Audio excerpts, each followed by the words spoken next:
Kale had survived meteor showers, malfunctioning airlocks, and one particularly judgmental cleaning robot.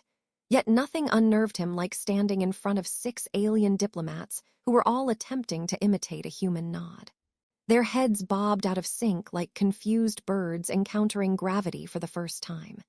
He tried to keep a straight face, but when one of them nodded so hard their translator badge fell off, he made a noise that was definitely not a laugh, but also definitely not dignified. Only one of them didn't nod, Lysera.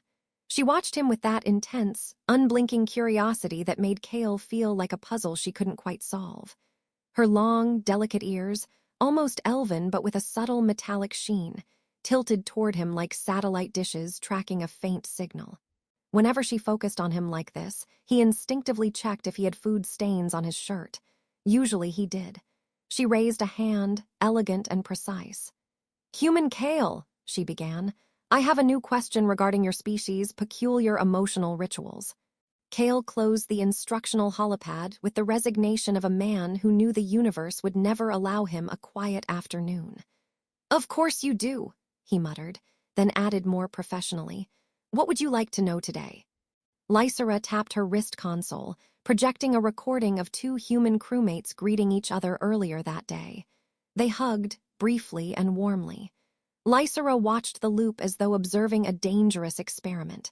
"This," she said. "Explain this collision." "It's not a collision," Kale said. "It's a hug." She blinked. "A ritual, a bonding contract, a temporary merging of gravitational fields." "A hug," he repeated. "Just affection." Lysera's ears fluttered in the alien equivalent of confusion. "So you willingly press your vulnerable organs against another being and consider this emotionally meaningful." "When you say it like that, it sounds insane," Kale admitted. Her voice softened, almost thoughtful. "I wish to understand it. You humans rely on emotional cues that do not translate well. For example, your face changes shape constantly. I have spent weeks attempting to decode your expressions. I suspect you are perpetually in discomfort." "That's just my regular face." "Exactly." Kale decided to ignore that. Before he could attempt a proper explanation, the ship jolted subtly as it entered a region of microasteroids.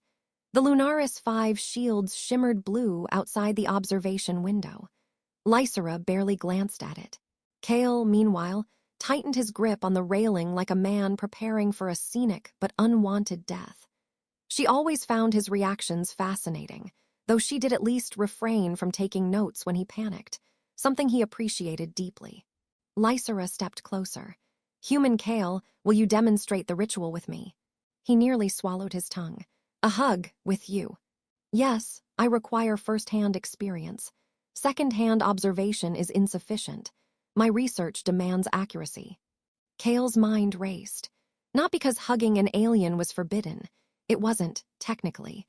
But because Lysera was, well, Lysera.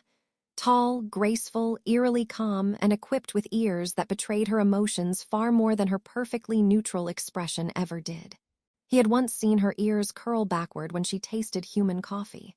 She said it was like drinking liquefied anxiety. "Are you sure?" Kale asked. "Hugs involve pressure and closeness and touching. Your description is unclear." "Everything involves touching. Sitting on a chair involves touching." "Yes, but this is intentional touching." "I see." She paused, considering this as though evaluating a dangerous biochemical reaction. "Then the answer is yes. Please proceed." Kale inhaled slowly. "Okay, well, usually one person steps forward like this, then opens their arms and then..." Lysera mimicked him instantly, but with her limbs held at mathematically perfect angles, like an android following instructions from a geometry textbook. One ear drooped uncertainly. "Is this correct? I feel like a malfunctioning docking clamp." "Close enough." He stepped closer, and for a moment the hum of the ship felt louder, the nebula's glow reflecting softly across the viewing deck. Lysera watched him intently but without fear. Only curiosity, pure and bright, like a scientist staring into a microscope and hoping the specimen wouldn't explode. But then one of the diplomats re-entered the room, saw the scene, and immediately ran back out shouting something about cross-species fusion attempts. The moment broke like a dropped glass, Lysera sighed. I should have locked the door. Your species is very dramatic. Mine, you're the one with the scientific experiment labeled Attempt 47, Human Kale Emotional Ritual Analysis. It is good to number things for reference. Despite himself, Kale laughed. She tilted her head, delighted. You are amused, she observed. Your face has shifted. That's called smiling. I will document it. And though the hug had not happened, not yet, something had shifted anyway, subtle as starlight. Lysera's ears softened. Human Kale, later, when there are no witnesses, may I try again? Kale swallowed. Yeah, we can try again. Lysera nodded once, satisfied. Excellent. I look forward to understanding you properly. He wasn't sure whether she meant humans in general or him specifically. But as the Lunaris 5 drifted through fields of shimmering space dust, Kale felt the strange, growing certainty that whatever she meant, it was only the beginning. Kale did not consider himself an anxious man, but waiting outside Lysera's research chamber made him feel like he was about to be interviewed by a panel of professors who all had access to his embarrassing childhood photos. The door displayed a glowing sign, Emotional Ritual Analysis in Progress. Do not enter unless you are the human. He wasn't sure whether to feel honored or deeply concerned. When the door slid open, Lysera greeted him with an expression so neutral it looped back around to unsettling. Her long ears perked slightly, as though tuning to a private frequency. Human Kale, she said. I have prepared the environment for controlled study. He stepped inside and immediately regretted it. The chamber was filled with floating holographic diagrams of human anatomy, glowing emotional graphs, and an enormous projection labeled Hug Procedure. Step 1, Approach without threat displays. Another diagram showed a list of threat displays, which apparently included loud breathing, standing too fast, and wearing red clothing. You made a whole presentation, Kale asked. Yes. I attempted to use your human instructional style. Concise, direct, and mildly confusing. That's accurate, Kale admitted. Before he could inspect the diagrams further, the ship's translation system flickered. A brief distortion buzzed through the air, and suddenly the console lights dimmed. Lysera tapped her wrist device. Translation Core is updating software. Temporary fluctuations may occur. Kale had worked with the translation AI before. Fluctuations meant it would behave like an overly dramatic actor in a cheap space opera. Lysera stepped closer, unaware of the chaos about to unfold. Human Kale, she said. I would now like to attempt my first practice embrace. The translation AI warped her sentence into booming theatrics. Human Kale, I request access to your warmth. Kale choked on nothing. Lysera blinked. Was that not what I said? No, that was the dramatic version. The AI chimed helpfully. You may trust HER, human. SHEDSIRES, only your essence of comfort. Kale slapped the nearest console. Stop helping. Lysera stepped back, puzzled. Her ears twitched like confused antennae. Your technology seems unusually poetic today. That's one word for it. She approached again, hands folded properly as though preparing for a ceremony. Let us begin. Please enter the designated zone. She pointed to a marked circle on the floor labeled in bold text, Hug Area. Kale walked into it, feeling like he was volunteering for a mild electrocution. Lysera matched his position with surgical precision. I have reviewed the diagrams, she said. Arms go here, and then complex emotional exchange occurs. It's not that complex, Kale said. You just hold someone gently. I am already gentle, she said. Except when I am not. That's reassuring. But before she could attempt the hug, her communicator beeped. A notification popped up in dazzling red. Emergency diplomatic broadcast sent. Lysera frowned and opened it. The message read, LYSERA of the AURELIN clan SEKS human KAEL for intense physical contact as part of an important cultural union. Kale nearly ascended into the ceiling. Lysera stared at the message, then at him. I did not send this. The translation AI did, Kale said. Again, stop helping. It echoed grandly. Love is a mystery, but I shall facilitate it. Lysera turned it off with enough authority to silence a star. Within minutes, 3 alien diplomats barged into the chamber. One asked if they needed witnesses. Another wondered if they should prepare ceremonial garments. The third held out a fruit basket with the solemnity of a funeral offering. Kale covered his face. This is not, absolutely not, what it looks like. Lysera raised her hand firmly. All of you will exit immediately. This is a private scientific ritual and must proceed without interruptions, fruit-based or otherwise. They left reluctantly, still whispering. Once they were alone again, Kale exhaled. This ship is going to kill me. I will not allow that, she replied calmly. You are required for this experiment. Wow, deeply touching. Lysera moved closer, her voice softer. Human Kale, despite all interruptions, I still wish to understand your ritual, not for diplomacy, not for research reports, for myself. Kale looked at her, really looked. She wasn't teasing, she wasn't performing. She was simply earnest in a way that made his chest feel unexpectedly warm. All right, he said quietly. Let's try again. She nodded, her long ears folding forward like gentle wings. Slowly, cautiously, she raised her arms. He lifted his. The air between them hummed with ship engines and something else. Uncertainty, curiosity, maybe hope. But the moment froze when Lysera whispered, Before we begin, is there a chance I might accidentally crush your ribs? A small chance, Kale admitted. But let's call that part of the adventure. She considered this. I accept the risk.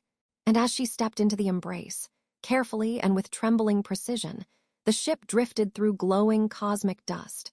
Oblivious to the fact that two beings were trying, awkwardly but sincerely, to understand each other in a universe that rarely made anything easy. Kale had expected the hug to last 1 second, maybe 2, just long enough for Lysera to collect her scientific data and declare the experiment a mild success. What he hadn't expected was the way she froze midway, her long ears lifting sharply as though catching a signal only she could hear. For one alarming heartbeat, Kale wondered if he had broken her. Then the lights flickered, the deck hummed with new tension, and the ship's intercom crackled with the captain's voice. All personnel brace for gravitational flux. We've drifted into an unstable pocket. Again. Kale groaned. This ship has the survival instincts of a toddler running toward a cliff. Lysera stepped back from him, analyzing the shimmering distortions forming outside the observation panels.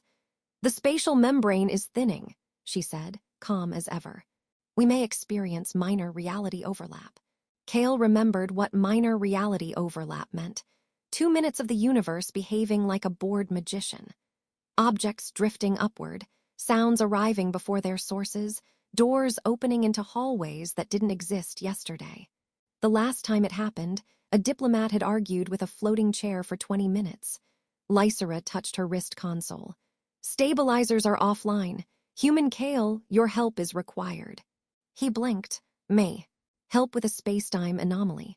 Why? How? What part of my job description says I'm qualified? None of it, she said. But you are very good at remaining calm while overwhelmed. That is absolutely untrue. Your face suggests otherwise. That's because you're bad at reading human faces. She tilted her head. Yes, but I'm improving. The air rippled as gravitational waves rolled through the chamber, pulling Kale slightly upward. He flailed inelegantly while Lysera floated with practiced grace, as though performing a slow underwater dance. She reached out and steadied him with one hand, gently, carefully, as though she already understood the pressure required not to crush him. Progress, he noted. They made their way to the stabilizer panel, which was sparking in most of the ways a panel should not spark. Kale tried to remember his emergency training, but most of it had been delivered by a hologram shaped like a talking mushroom with a motivational speech problem. Surprisingly, Lysera seemed confident. The controls are locked in an emotional feedback loop, she said. A what? The translation AI integrated itself into the stabilizer's logic. It is trying to interpret gravitational shifts as emotional signals. It believes the universe is sad.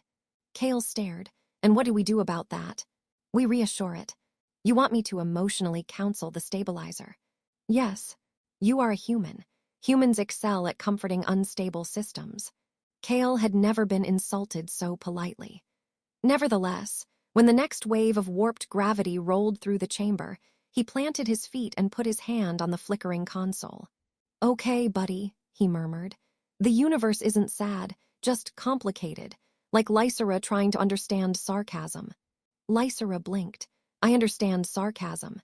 "You do not." "I do. That was sarcasm." "That wasn't. Never mind." The lights softened. The gravitational tug weakened. The stabilizer panel emitted a low, relieved hum, almost like a sigh. Lysera checked her readings. "It is working. The system recognizes reassurance." Kale stepped back, shocked. "I can't believe that, actually." The ship lurched again. Hard. Hard enough that Lysera stumbled into him, and they collided in a way that was technically not a hug but definitely belonged on the same list. She steadied herself, then pointed to the final override switch. "We need to activate it simultaneously," she said, "but there is a problem." "Of course there is. The switch is calibrated for Orlin's strength. If you attempt it alone, you may injure yourself. And if you do it alone, I may break the panel." Kale nodded. "So we do it together."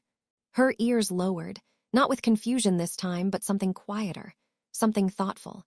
"Yes," she said softly, "together." They braced themselves, hands side by side on the glowing switch. Lysera counted down with cool precision. On 3, they pressed. The power surged beneath their palms, a burst of heat and light, and then the ship shuddered as the anomaly outside collapsed into a harmless swirl of cosmic particles. The light steadied, gravity settled. The hum of the Lunaris 5 returned to its usual disgruntled purr. Lysera exhaled. "It is done." Kale let his arms fall limp. "I'm adding 'counseled the universe' to my resume." Lysera studied him for a long moment. Her ears softened, framing her face in a gentle arc. "Human Kale," she said, "I have learned something important." He swallowed. "What's that?" "You are more adaptable than you believe. When confronted with confusion, danger, or emotional complications, you do not retreat. You remain, and this is admirable." Kale felt a warmth rise in his chest. Not the panicked kind he experienced around malfunctioning airlocks, but something steadier. "Well," he said, "I've learned something too." She waited. "You're not observing humanity anymore," he said. "You're part of it, at least my version of it." Her ears lifted slowly. "That is acceptable to me." Silence settled between them, not awkward but full of something unspoken. Something new. Finally, Lysera stepped closer, not with scientific calculation, but with quiet intention. "I believe," she said, "we still owe each other a proper hug." Kale smiled. "Yeah, we do." This time there were no diagrams, no translation glitches, no diplomats with fruit baskets. Just two beings standing in a quiet chamber washed in nebula light, stepping toward each other with understanding instead of confusion. Lysera's arms wrapped around him gently, perfectly balanced. Kale returned the embrace, feeling how careful she was, how present. A connection, unexpected and earned, settled between them like a final piece clicking into place. When they stepped apart, her ears lifted in unmistakable contentment. "I understand the ritual now," she said. "It is warm." Kale nodded. "Yeah, it is." And as the Lunaris 5 continued its voyage into distant stars, Kale knew he was not the same person who had once dreaded teaching alien diplomats about basic human gestures. He had grown, stretched, opened, changed. Not because the universe demanded it, but because someone with long ears and endless curiosity had asked him to. And he had said yes.